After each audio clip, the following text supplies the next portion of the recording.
নমস্কার। প্রথমেই পশ্চিমবঙ্গ উচ্চ মাধ্যমিক শিক্ষা সংসদকে ধন্যবাদ জানাই। এরকম একটি আলোচনা করার জন্য তারা ব্যবস্থা করেছেন, তাদের ধন্যবাদ জানাই।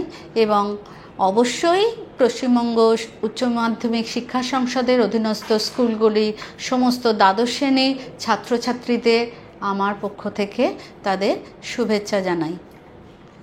আজকে আমাদের আলোচ্য বিষয় ধ্বনিতত্ত্ব।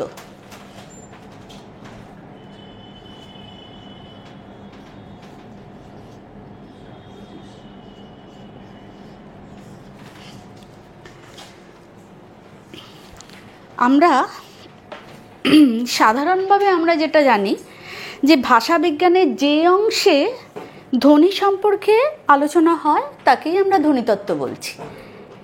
তাহলে ধ্বনিতত্ত্বের আলোচ্য বিষয়ে যে ধ্বনি, সেই ধ্বনি বলতে আমরা কি বুঝবো সেটা আগে আমাদের সুস্পষ্ট হওয়া দরকার। যেমন আমরা ইংরাজিতে সাউন্ড বলতে যা বুঝি আর কি, বাংলায় ধ্বনি বলতে তাই। যেমন পাখির কলতান, হাততালির শব্দ, বংশীধ্বনি, এগুলোকে আমরা ধ্বনি বলে থাকি। কিন্তু ভাষাবিজ্ঞানে এইসব ধ্বনি বা সাউন্ড এগুলো আমাদের আলোচ্য নয়। ভাষাবিজ্ঞানের আলোচ্য হলো বাগধ্বনি। তোমরা সবাই জানো, আমরা ছোটোবেলা থেকেই বাগধ্বনি পড়েছি। বাগযন্ত্রের সাহায্যে যে ধ্বনিটা বলা হয় সেগুলো কিন্তু আমাদের বলা হচ্ছে সেইটাই আমাদের আলোচ্য বিষয়। মানে বাগযন্ত্রের সাহায্যে যে উচ্চারিত যে ধ্বনি সেটাই আমাদের আলোচ্য বিষয়। যেমন হাঁচি, নাক ডাকা, কান্না, এগুলোকে কিন্তু আমরা বাগযন্ত্রের সাহায্যে উচ্চারিত ধ্বনি বলবো না। গাড়ির হর্ন, ঝড়ের আওয়াজ, এগুলো কোনোটাই আমরা বলবো না। তো আমরা কিভাবে বলবো না, সমস্ত যে বাগযন্ত্রের যে বাগধ্বনিগুলো ঠিক কোন জায়গাটাতে এসে আমাদের বাগধ্বনি হয়ে উঠছে বা বাগযন্ত্রের সাহায্যে যেটা ধ্বনিটা তৈরি হচ্ছে সেটাই আমরা প্রথমে আলোচ্য দেখব। প্রথমে ধ্বনি সমষ্টির দ্বারা উচ্চারিত যে কথার বিবর্তন সেটাকে আমরা কিভাবে দেখছি।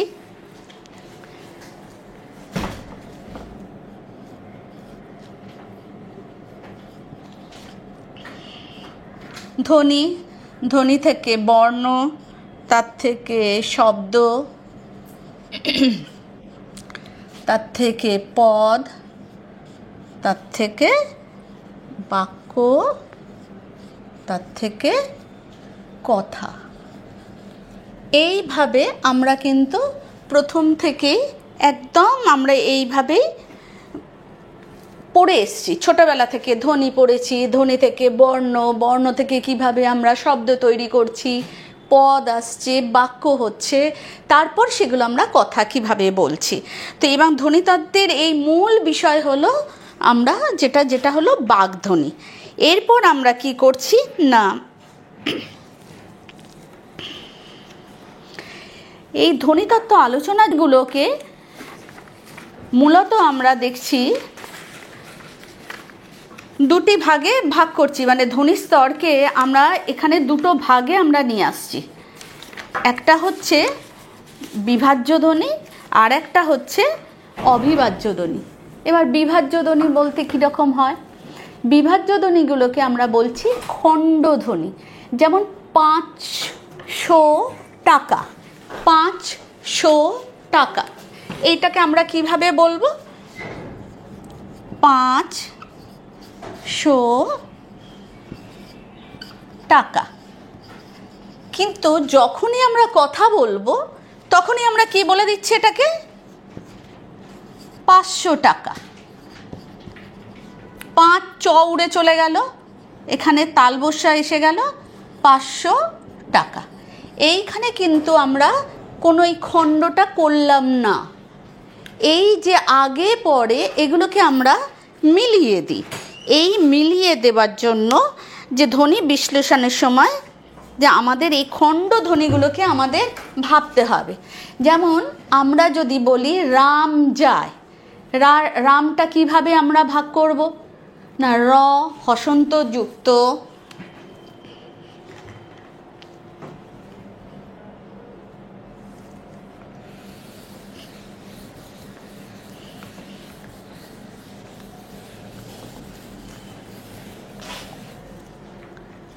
যেমন রাম যায়,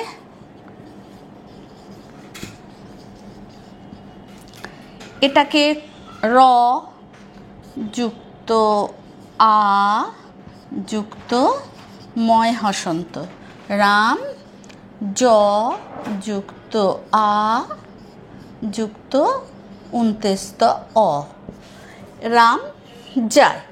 এই রাম যায় এটাকে আমরা কিন্তু অনেক রকমভাবে বলতে পারি। দেখো, রাম যায় এটাকে কিন্তু আমরা খণ্ডধ্বনি হিসেবে সুন্দর করে ভাগ করতে পারলাম, তার এই খণ্ডগুলোকে আমরা ভাগ করতে পারলাম।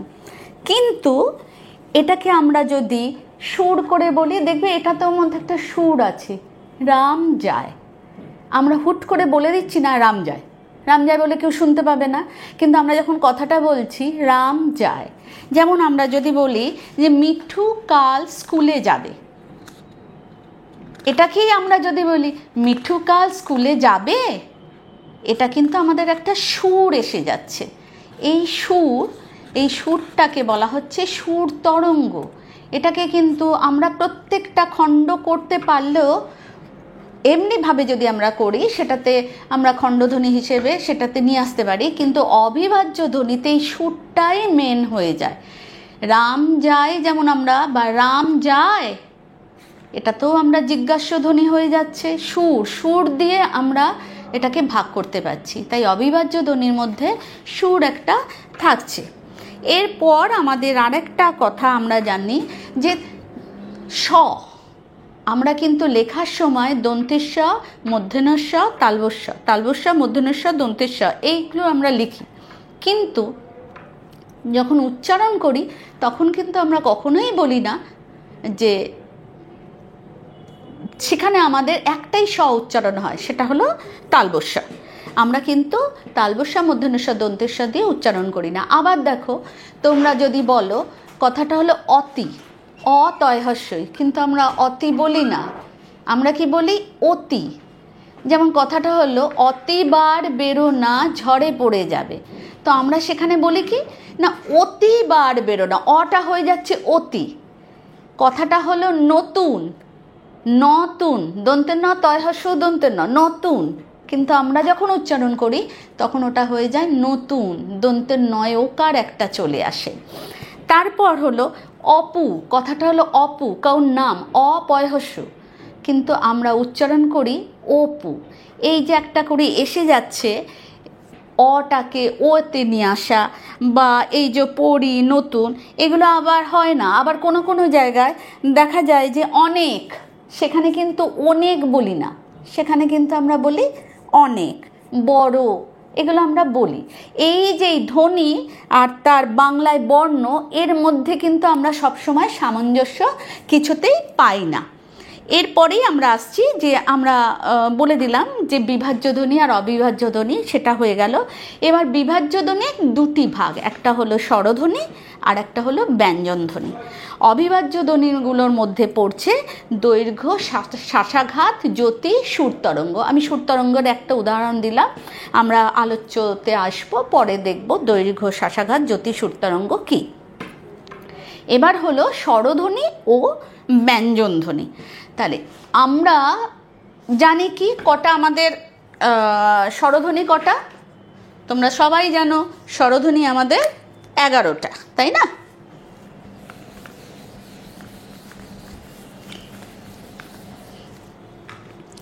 কি কি? অ, আ, হস্যই, দীর্ঘই, হস্যৌ, দীর্ঘ, রি, লি, এ, ওই, ও, ও। কিন্তু তাহলে আমরা বাংলায় দেখতে পাচ্ছি যে আমরা ছোট থেকে পড়ে এসেছি যে 11টা স্বরধ্বনি, কিন্তু 11টা স্বরধ্বনির মধ্যে আমরা প্রথমেই বাদ দিয়ে দিচ্ছি রি আর লি, এ দুটোকে বাদ দিয়ে দেওয়া হলো। কিন্তু বিভিন্ন দেশে বিভিন্ন যে স্বরধ্বনিগুলো আছে, যেমন ইংরাজিতে এই আই ও ইউ যে ভাওয়েলগুলো আছে, সেই রকমভাবে ভাওয়েল তৈরি করার পর বিভিন্ন দেশের একটা মানদণ্ড করা হলো, মৌলিক স্বরধ্বনি হিসেবে একটা মানদণ্ড করা হলো, যেটাকে কার্ডিনাল ভাওয়েল বলা হচ্ছে। সেটা হচ্ছে বিভিন্ন দেশের সমস্ত একরকম একটা জায়গায় নিয়ে আসা হলো, তাকে নিয়ে স্বরধ্বনি উচ্চারণের সময় জিহ্বার অবস্থান এবং ওষ্ঠের আকৃতি বুঝিয়ে দেবার একটা মানদণ্ড তৈরি হলো। অধ্যাপক জোন্স মৌলিক স্বরধ্বনিকে স্কেল অফ কার্ডিনাল ভাওয়েলস বলেছেন। আর ধ্বনিবিজ্ঞানী অ্যাবারকম্বে অনুসরণে বলা যায় যে বিভিন্ন ভাষার স্বরধ্বনি উচ্চারণের সময় জিহ্বার অবস্থান চিহ্নিত করার জন্য মুখের ভেতরে শূন্যস্থানকে ভাষাবিজ্ঞানীরা একটা মাপকাঠি হিসেবে ধরেছে। এই মাপকাঠিটা দুটো জায়গায় দাঁড় করিয়ে তারা যে দুটো জায়গাতে মাপকাঠিটাকে তারা একটা কাল্পনিক মাপকাঠি যেটা করছেন, তার সামনের দিকটা হলো একটু বাঁকা আর পিছনের দিকটা হলো একটু সোজা। এইভাবে মৌলিক স্বরধ্বনির মানদণ্ডের সঙ্গে তুলনা করে বিভিন্ন স্বরধ্বনি জিহ্বার অবস্থান ও ওষ্ঠের আকৃতিতে আমাদের টোটাল 7টা স্বরধ্বনি আমরা নিয়ে আসছি। যেমন অ থাকছে, আ থাকছে, হর্ষই আর দীর্ঘই মিলে হচ্ছে হর্ষই, হর্ষৌ আর দীর্ঘও মিলে হচ্ছে হর্ষৌ। রেলি তো আগেই বাদ চলে গেছে, এ থাকছে, ওই বাদ চলে যাচ্ছে, ও বাদ চলে যাচ্ছে। আর একটা নতুন হচ্ছে, যেটা আমরা সব সময় কথায় উচ্চারণ করি, কারণ আমরা বাকযন্ত্রের কথা বলেছি, আমরা লিখিত কথা বলিনি। ধ্বনি বাকযন্ত্রের সাহায্যে এই কথাটা আমরা সব সময় বলে থাকি। তাহলে 7টা কি হলো? অ, আ, ই, উ, এ, ও, এ। এবার এইটাকে আমরা কিভাবে মানদণ্ডটাতে বসাবো, মুখের যে আকৃতিটা, সেই দুটো মাপকাঠি, সেইটা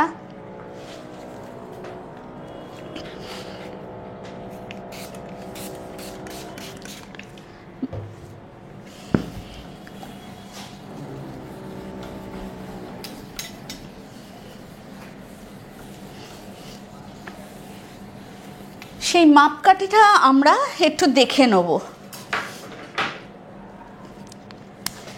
আমরা বললাম এইমাত্র যে মুখের ভেতরে যে স্পেসটা আছে সেটাকে কাল্পনিক দুটো মাপকাঠি, সামনের দিকটা একটু হেলানো, পিছনের দিকটা সোজা, সেইটাকে আমরা ভাগ করছি এইভাবে।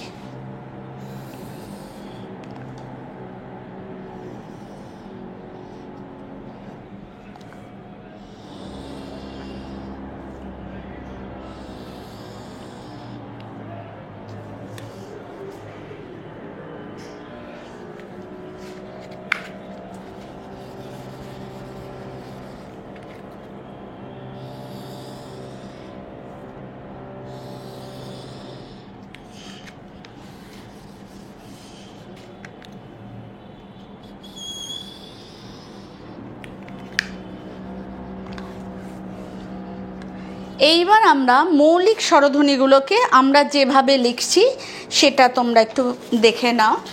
সেটা হলো একদম এই জায়গাটাতে লিখছি আই,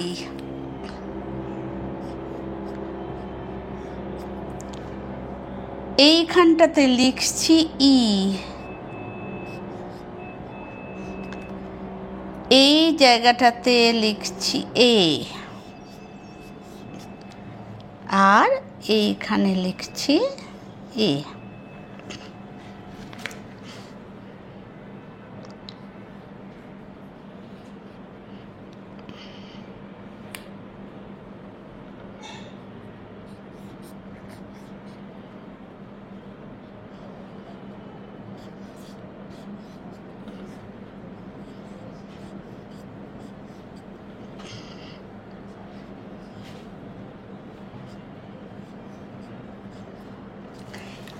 এই 8টা হলো আমাদের ইন্টারন্যাশনাল ফোনেটিক অ্যালফাবেট অনুযায়ী, যেটা হলো আমরা যে কার্ডিনাল ভাওয়েলস বলছি, প্রাইমারি কার্ডিনাল ভাওয়েলস, সেটা হলো এই 8টা।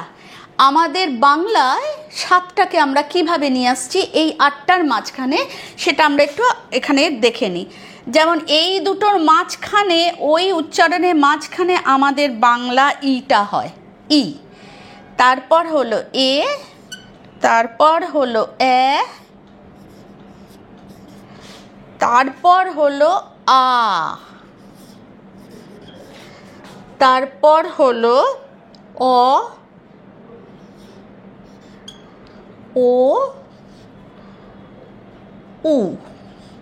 এটার একটা মজার ব্যাপার আছে, এই দিকটাকে বলা হচ্ছে সম্মুখ। আমি বলেছিলাম সামনের দিকটা একটু বেঁকানো হয় আর পিছন দিকটা সোজা হয়, এটা হলো পশ্চাৎ। এই ছবিতে যেমন সম্মুখ পশ্চাৎ, আমরা মুখে যেভাবে আলোচনা করছি, আমি তোমাদের একটু দেখাই আমরা কিভাবে এটা করছি। তাহলে দেখবে আমাদের জিহ্বা কিভাবে সামনের দিকে এগিয়ে আবার জিহ্বাটা কিভাবে গুটিয়ে যাচ্ছে, আর মুখটা হচ্ছে কেমনভাবে প্রসারিত হতে হতে কুঞ্চিত হচ্ছে।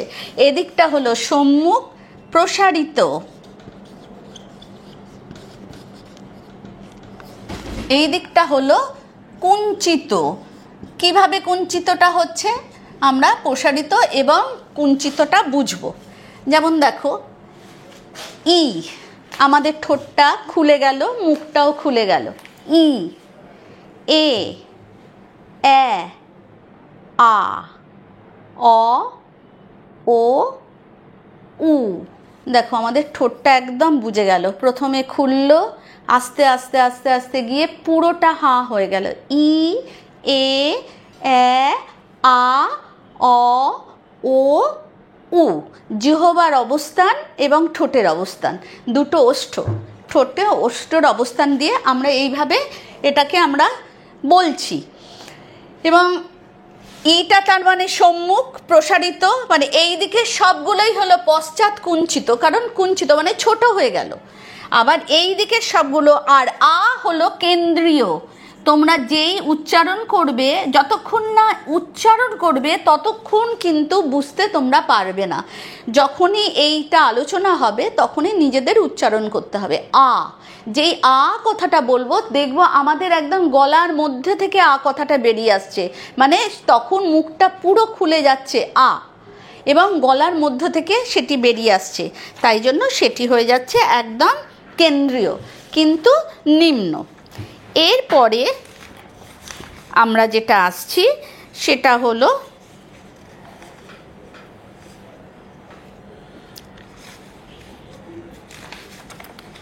বাংলা ব্যঞ্জনধ্বনি। আমাদের স্বরধ্বনিগুলোর মধ্যে আমরা ওইটুকুন দেখে নিলাম। এরপর হলো আমরা বাংলা ব্যঞ্জনধ্বনি যেটা পড়ব, সেটাতে তোমাদের একটা সামনেই, তোমাদের বইয়ের সামনেই একটা ছক করা আছে, সেই ছক অনুযায়ী আমরা একটুখানি দেখে নিই। বাংলা ব্যঞ্জনধ্বনি মোট 30টা, 4টে অর্ধ স্বরধ্বনি আছে বাংলায়। এবং আমরা ছোট থেকেই পড়ে এসেছি, তোমরা সবাই জানো আমাদের বাংলা ব্যঞ্জনধ্বনিতে 5টি বর্গ আছে। কি কি? ক, চ, ট, ত, প, আমরা সবাই জানি। এই বর্গ অনুযায়ী আমাদের ভাগ করতে হয় কোনটা কি বর্ণ। যেমন ক থেকে ম পর্যন্ত 25টা বর্ণ আছে, এইগুলোকে বলা হচ্ছে স্পর্শ বর্ণ। অল্প প্রাণ বর্ণ আছে। অল্প প্রাণ বর্ণ কোনগুলোকে বলা হচ্ছে না, বর্গের প্রথম এবং তৃতীয় ধ্বনিগুলি। কীরকম? বর্গের প্রথম এবং তৃতীয় ধ্বনি।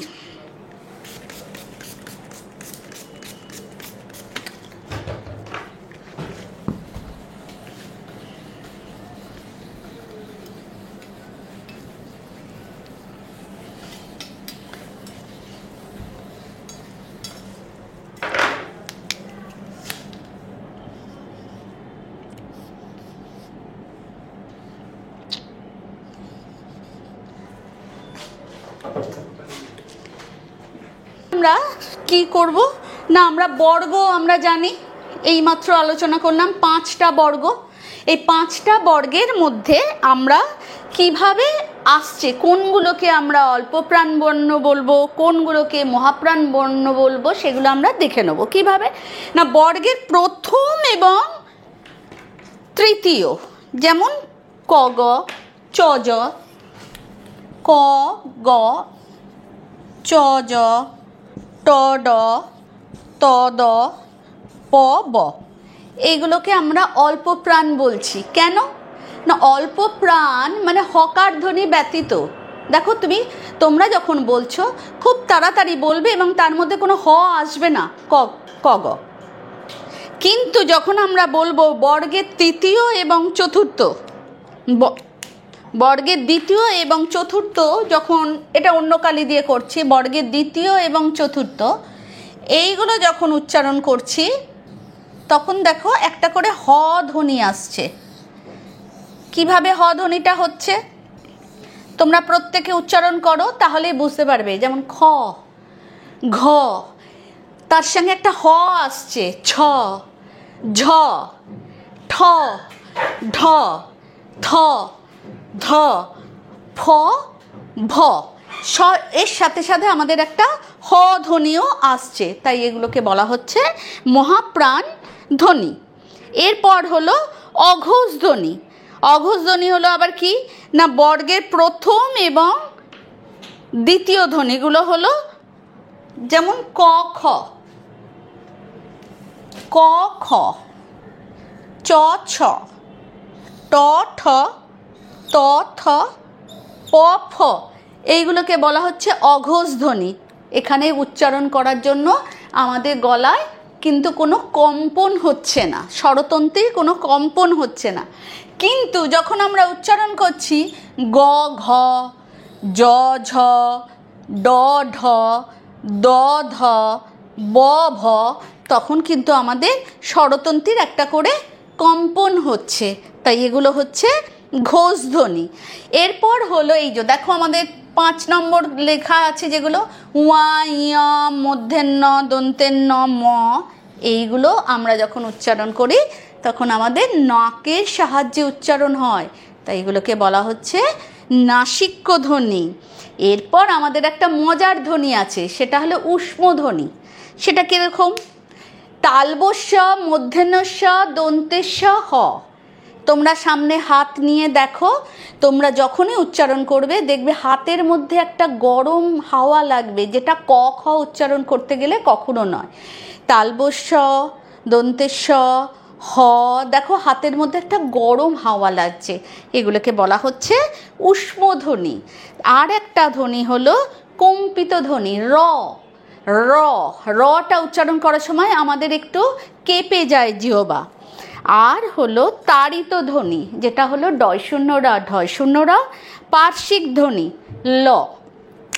এছাড়া আমরা তো এই যে 30টা বর্ণের মধ্যে আমরা আরও পড়ছি, যেটা হলো ওষ্ঠধ্বনি।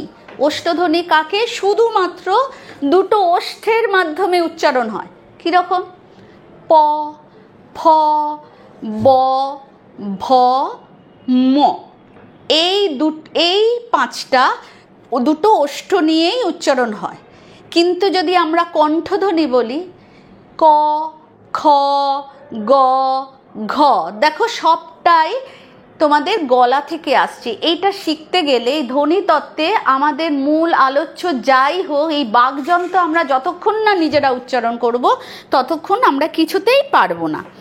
এরপর দেখো দন্তধ্বনি, ত, থ, দেখো জিভটা গিয়ে দাঁতের ওপরের দাঁতের পিছনে লাগছে, ত, থ, দ, ধ। দন্তমূলীয়, সেটা আবার কেমন হচ্ছে না, দন্ত পিছনে, দাঁতের পিছনের দিকে যে একটু জায়গা আছে ওই জায়গাটাতে লাগছে। স, দন্তের ন, র, ল, দেখো জিভটা উল্টে উল্টে যাচ্ছে, গিয়ে ওইখানে লাগছে। আর একটা হলো মূর্ধা বা মূর্ধন্য ধ্বনি। তোমরা দেখো ট, জিভ ওপরের তালু যেটা সেখানে, বা মূর্ধায়, তালু একটু পরে, মূর্ধা ওইখানে গিয়ে জিভটা লাগছে এবং জিভটা উল্টে গিয়ে লাগছে। ট, ঠ, ড, ঢ, এটা আমাদের মূর্ধন্য ধ্বনির মধ্যে পড়ছে। তালব্য ধ্বনি চ, ছ, দেখো জিভটা সোজা কিন্তু জিভের সামনেটা নয়, তার একটু পরের অংশটা, আবার দাঁতের পিছনের অংশটা ওপরের দাঁতের পিছনের অংশ কিন্তু মূর্ধার আগের অংশ, সেখানে উচ্চারণ হচ্ছে চ, ছ, বর্গীর জ, ঝ। আর কণ্ঠ নালীয় ধ্বনি হলো হ, যেটা একদম কণ্ঠ থেকে বেরোচ্ছে।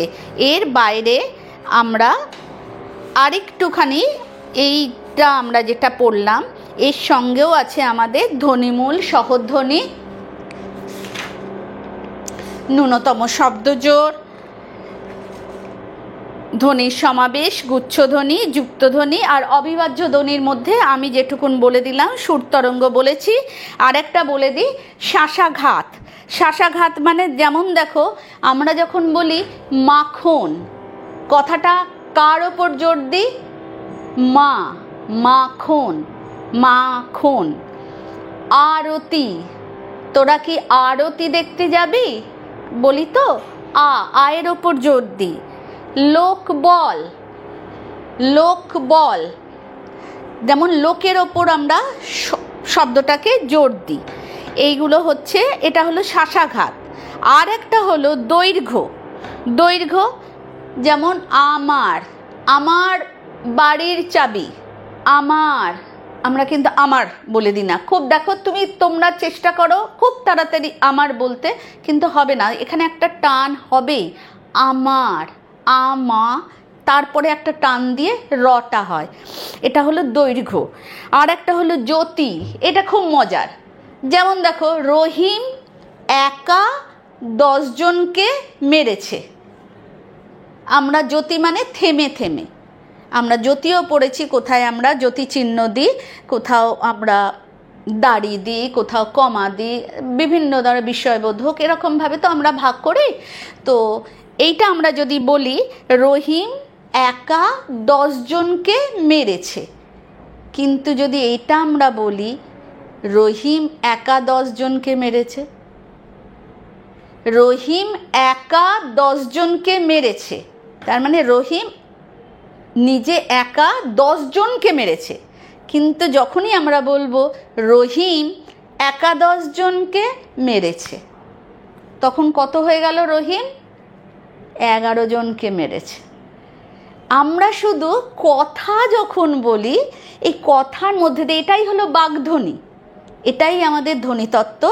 আমরা বাগধ্বনি এইভাবেই আলোচনা। দেখো তোমাদের অবিভাজ্য ধ্বনি আমি একটু আগেই তোমাদের বলেছিলাম, সুর তরঙ্গ, যেটা আমি মিঠুকাল, আমি বলতে পারি বিবৃতি বাক্য মিঠুকাল স্কুলে যাবে, এটাকে আমি বলতে পারি আবার এরকম মিঠুকাল স্কুলে যাবে, তখনই কিন্তু এটা সুর করে জিজ্ঞাস্য হয়ে গেল, সত্যি কি সে কাল স্কুলে যাবে? তাহলে একটা তরঙ্গ আমাদের ধরা পড়ছে। তো এই ব্যাপারটাই আমাদের ধ্বনিতত্ত্বে আলোচ্য বিষয়। আমরা আজকের মতন এখানেই এটা শেষ করছি। করার পর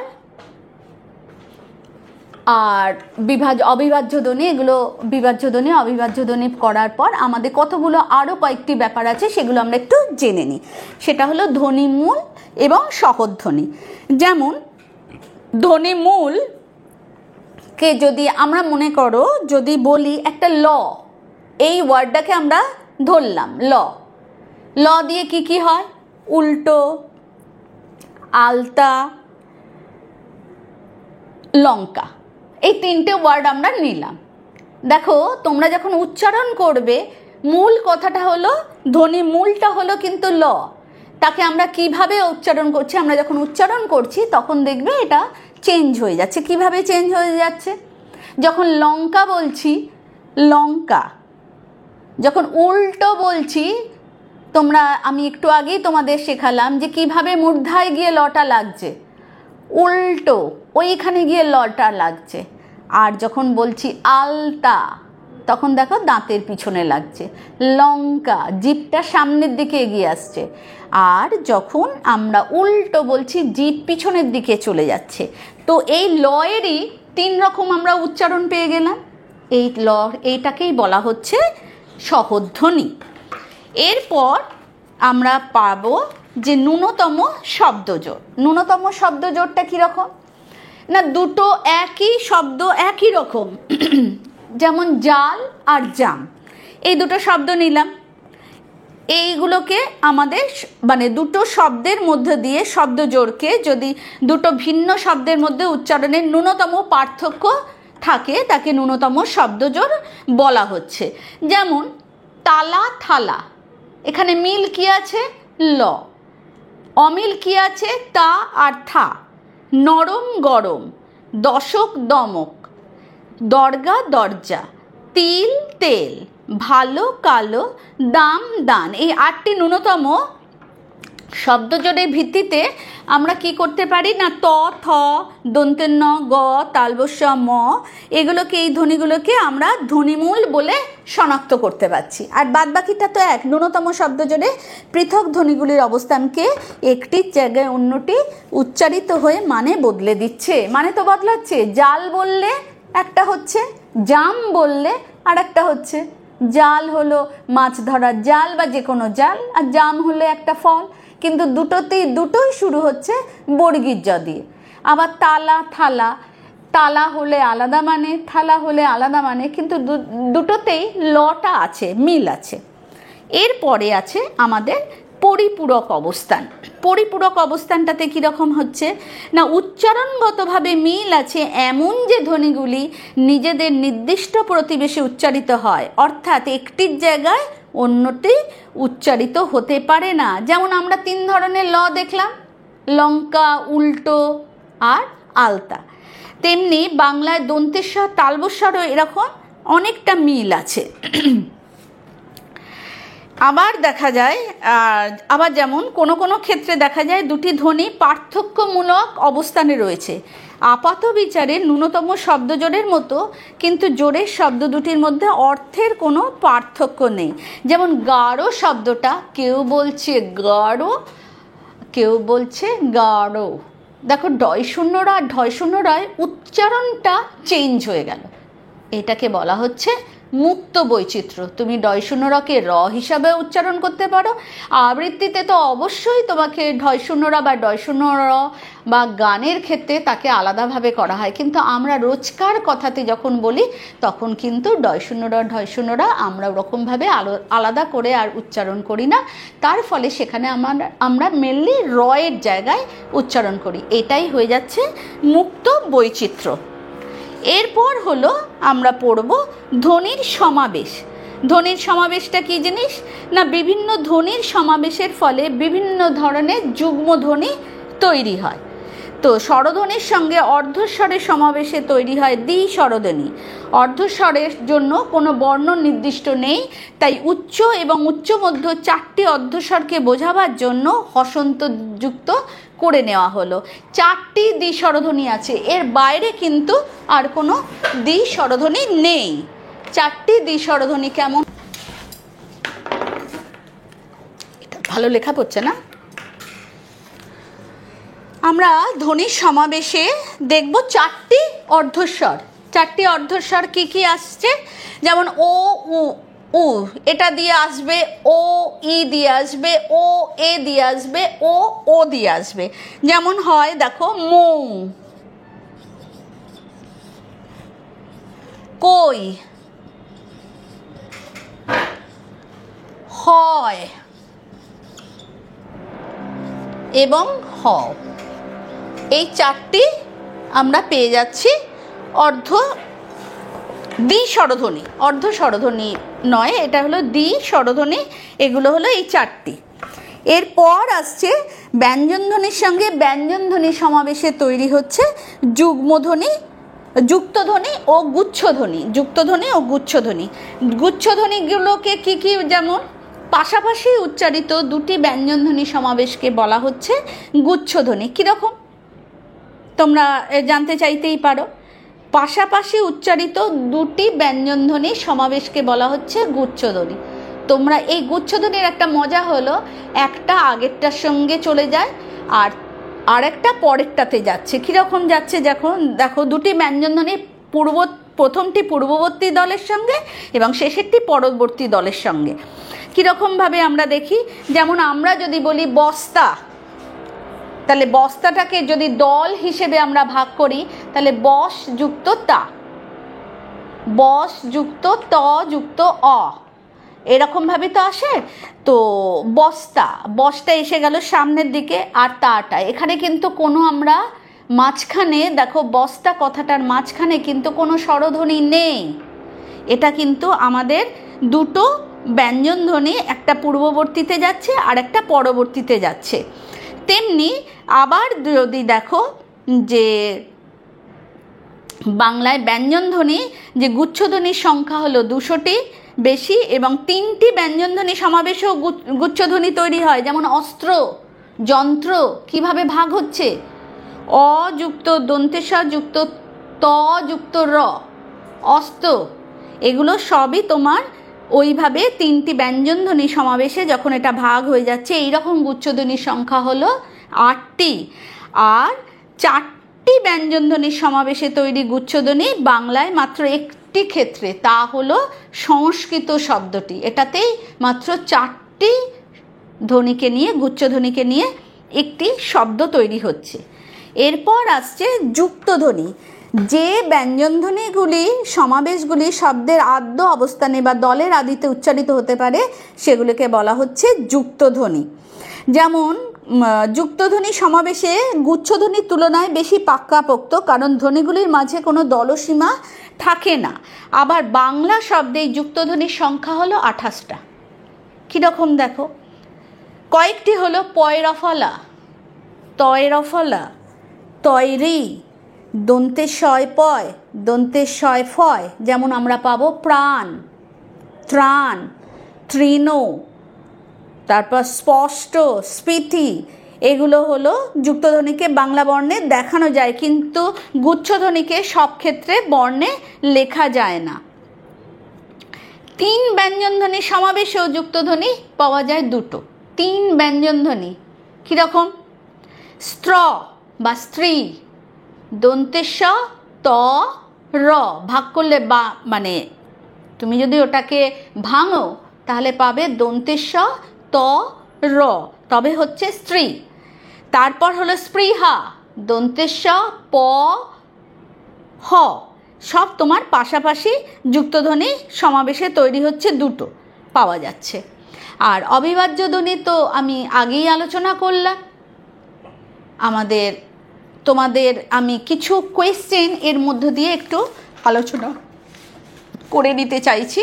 যেমন যদি বলা হয় তোমাদের বহু বিকল্প ভিত্তিক প্রশ্ন, যেমন অবিভাজ্য ধ্বনির মধ্যে পড়ে না, যদি বলে অবিভাজ্য ধ্বনির মধ্যে পড়ে না, 4টে অপশন দেওয়া থাকলো, শ্বাসাঘাত, ব্যঞ্জনধ্বনি, জ্যোতি, শুরু তরঙ্গ, তোমাদের উত্তর সঙ্গে সঙ্গেই তোমরা পেয়ে যাবে কোনটা। অবিভাজ্য ধ্বনির মধ্যে তো পড়ে না ব্যঞ্জনধ্বনি। বিভাজ্য ধ্বনির মধ্যে কি কি পড়ছে, স্বরধ্বনি, ব্যঞ্জনধ্বনি। অবিভাজ্য ধ্বনির মধ্যে পড়ছে শ্বাসাঘাত, জ্যোতি, সুর তরঙ্গ, আমরা এটা জানি। এটা বহু বিকল্প ভিত্তিক প্রশ্ন। আবার যদি বলা হয় র ধ্বনিটি কি, 4টে অপশন দেওয়া থাকছে, কম্পিত ধ্বনি, পার্শ্বিক ধ্বনি, উষ্ম ধ্বনি এবং তাড়িত ধ্বনি। তাহলে কম্পিত ধ্বনিটা হলো, র ধ্বনিটি হলো কম্পিত ধ্বনি।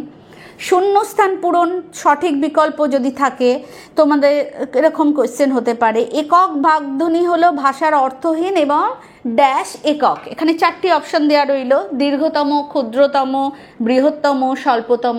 তাহলে এটার আনসারটা হচ্ছে ক্ষুদ্রতম। মুখের মান্য বাংলার স্বরধ্বনি ড্যাশটি, কোনটা হবে বলো? আমি 4টে বলছি, 7টি, 5টি, 6টি, 8টি। তোমরা সবাই জানো 7টি, 11টা থেকে 7টায় ভাগ করা হলো। এরপর হলো প্রস্তাবিত কম অনুযায়ী সাজিয়ে লেখো। যেমন 500 টাকা মুখের উচ্চারণে হয় 500 টাকা। পাশাপাশি ধ্বনির উচ্চারণ সর্বদাই পরস্পরকে প্রভাবিত করে। কথা বলার সময় আমরা অবিচ্ছিন্নভাবে পরপর ধ্বনি উচ্চারণ করি। একটি ধ্বনির শেষ ও পরের ধ্বনিটির শুরুর সীমায় কোনো ছেদ থাকে না। এটাকে যদি আমরা সাজিয়ে লিখতে বলি, আমাদের পড়াটা সেইভাবেই পড়তে হবে। প্রতিটা প্যারাও সেইভাবেই তৈরি করতে হবে, কারণ এটা একটা প্যারা থেকে কোয়েশ্চেন হয়েছে।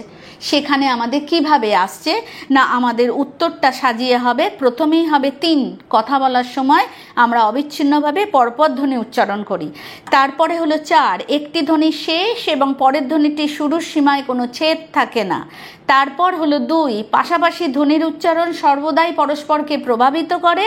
তারপর হলো 1, যেমন 500 টাকা মুখের উচ্চারণে হয়ে যাচ্ছে 500 টাকা। এবার হলো সত্য মিথ্যা। সত্য মিথ্যাতে দেখো বিবৃতি থাকছে, তোমরা ক্লাস 11-এ করেছো, আবার আসবে ওই ধরনেরই কোশ্চেন।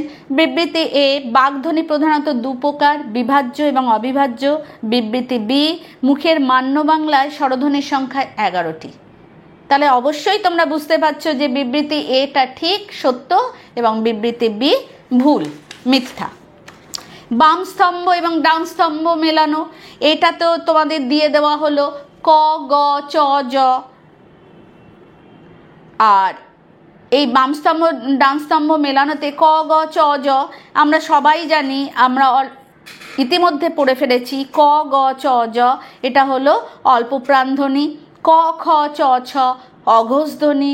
প, ফ, ব, ভ ওষ্ঠধ্বনি। তালবস্যা মূর্ধন্যস্য দন্তেস্য হ ঊষ্মধ্বনি। আমরা এইভাবে বাম স্তম্ভ ডান স্তম্ভ মিলিয়ে কোয়েশ্চেন হবে। বিবৃতি এবং কারণধর্মী, যেমন বিবৃতি হলো ধ্বনিতত্ত্ব বাগধ্বনি উচ্চারণগত শ্রুতিগত ধ্বনিতরঙ্গগত বিশ্লেষণ করে, এবং কারণ হলো বাগধ্বনিগুলি ভাষায় কিভাবে ব্যবহৃত হয় তার বিশ্লেষণ করে। এখানে কিন্তু বিবৃতি এ ভুল। ভুল কীরকম না, ধ্বনিতত্ত্ব হবে না, ওই জায়গাটাতে হবে ধ্বনি বিজ্ঞান। ধ্বনি বিজ্ঞান বাগধ্বনির উচ্চারণগত শ্রুতিগত ও ধ্বনিতরঙ্গগত বিশ্লেষণ করে। এখানে ধ্বনিতত্ত্ব যেহেতু লেখা আছে তাই এটা হবে মিথ্যা, এবং মানে এটা মিথ্যা। এবং বাগধ্বনিগুলি ভাষায় কিভাবে ব্যবহৃত হয় তার বিশ্লেষণ করে, এটা কিন্তু এই কারণটা হলো সত্য। এবার হলো কেস বেসড। কেস বেসড মানে বাংলা ধ্বনিমালায় অ একটি মৌলিক স্বরধ্বনি। এই অস্বরধ্বনি সম্বন্ধে আর কোনো বক্তব্যটি গ্রহণযোগ্য হতে পারে। যেমন অ একটি, এখানে 4টে আছে। অ একটা নিম্নমধ্য, অ অর্ধসংবৃত, অপসৃত, অসম্মুখ। কখনোই সম্মুখ নয়, আমরা দেখেছি ই, এ, এই 3টে সম্মুখ, অ কিন্তু পশ্চাৎ এবং অ হলো কুঞ্চিত। তাহলে আমরা একটি মাত্র এখানে পাচ্ছি যেটা সত্য, সেটা হলো অ একটি নিম্ন মধ্য স্বরধ্বনি। তাহলে আজকে তোমাদের নিশ্চয়ই কোনো বুঝতে অসুবিধা হলো না ধ্বনিতত্ত্ব। আমি আজকে সমস্ত রকম তোমাদের প্রশ্ন কেমন হতে পারে তার 8 রকম বা 6 রকম নিদর্শন সহ তোমাদের আমি জানিয়ে দিলাম যে আমাদের ধ্বনিতত্ত্বের কিভাবে হচ্ছে।